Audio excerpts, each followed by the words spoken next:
اور ایک बेशरम, बगैरत और गुस्ताख औरत ने इंडिया के अंदर इस टाइम पे बैठ के आप सल्लम के बारे में फिर गलत कलाम किया है। मुझसे लोगों ने कहा कि आपने कंडेम नहीं किया।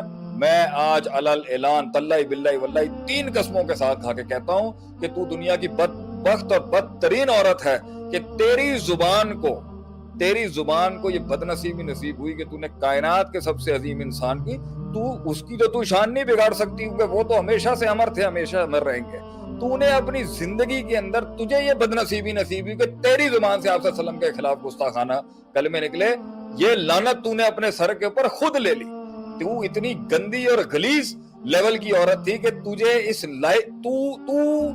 लायक बनी।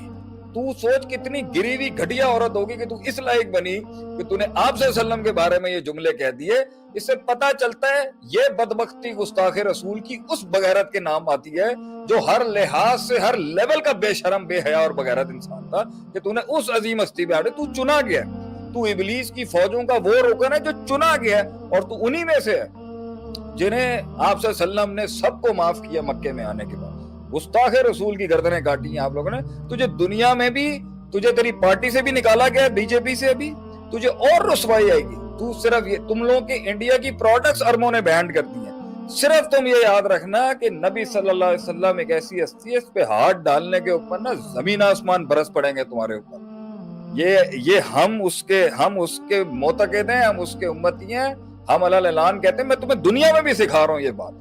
अगर हिंदू भी मुझे सुन रहे हैं, कोई गैर मजहब का आदमी सुन रहा है, दुनिया तंग कर देगा अल्लाह तुम्हारे ऊपर आप सल्लम की गुस्ताखी के ऊपर, ये याद रखना।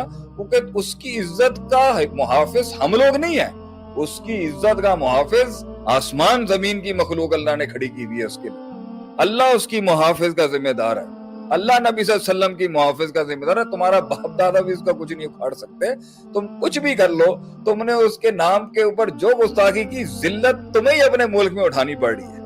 नबी सल्लम को कोई फर्क नहीं पड़ा, वो जन्नत में है आज भी, वो जन्नत में आज भी। तुम बर्बाद हो गए, तेरी उस औरत की बेइज्जती हो गई आगे से। So coming back to the thing is, दुनिया में अजीम काम अजीम दिलों में हमेशा जिंदा रहे। आप सल्लम हमेशा से उस अजमत को पाए क्योंकि आपके दिल के अंदर वो ज़ब्त था उस सीने के अंदर जो नबी सल्लम को दुनिया और आखिरत के ऊपर अमर कर गया। हमेशा से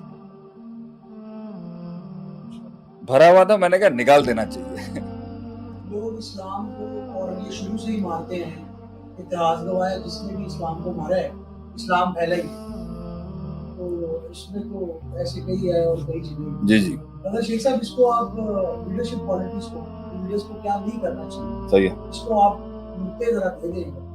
हाँ जी, तो कितनी पर्सनैलिटीज इसके अंदर आ जाएगी कि लीडर को क्या नहीं करना चाहिए? मेरे ख्याल से हमने आज जो पॉइंट डिस्कस किए वो हम उसका एक पूरा वो दे देते हैं यहाँ से। अभी तो असल में मैं वो जज्बात में आया हूँ ना, नबी सल्लम की क़यादत पे बात हो और जज्बात ना हो, आप सल्लम की लीडरशिप पे हो और बात ना हो। आप सल्लम दुनिया जहाँ को हेरकुल बादशाह मान गया है, अपने अपने अपने हल्के में बैठ गए कि दुनिया की अजीम तरीन हस्ती है। दुनिया के सारी, मैं तो बोलना चाह रहा हूँ, बुरा नहीं माने, इजाजत है आपकी तरफ से। मैं दुनिया जहाँ की मखलूक गवाही देती थी, ये नबी सल्लल्लाहु अलैहि वसल्लम में दुनिया के अहसनुल खल्की, अजमलुल खल्की, अकमलुल खल्की, अशरफुल खल्की, आरफुल खल्की, आज़मुल खल्की, अकमलुल खल्की, अरफाउल खल्की, अनवारुल खल्की सल्लल्लाहु अलैहि वसल्लम। आप सल्लम की जात है जिससे कितने समंदर निकले हैं, इतनी किताबें हैं, एक आलिम को पढ़नी पड़े, सारे आप सल्लम के सीने से निकली। आज दुनिया जहाँ के उलमा मिल के भी आप सल्लम की जिंदगी का 1 घंटा नहीं बन सकते। कितना इल्म होगा उस लेवल पर। आपने इतना इल्म कंटेन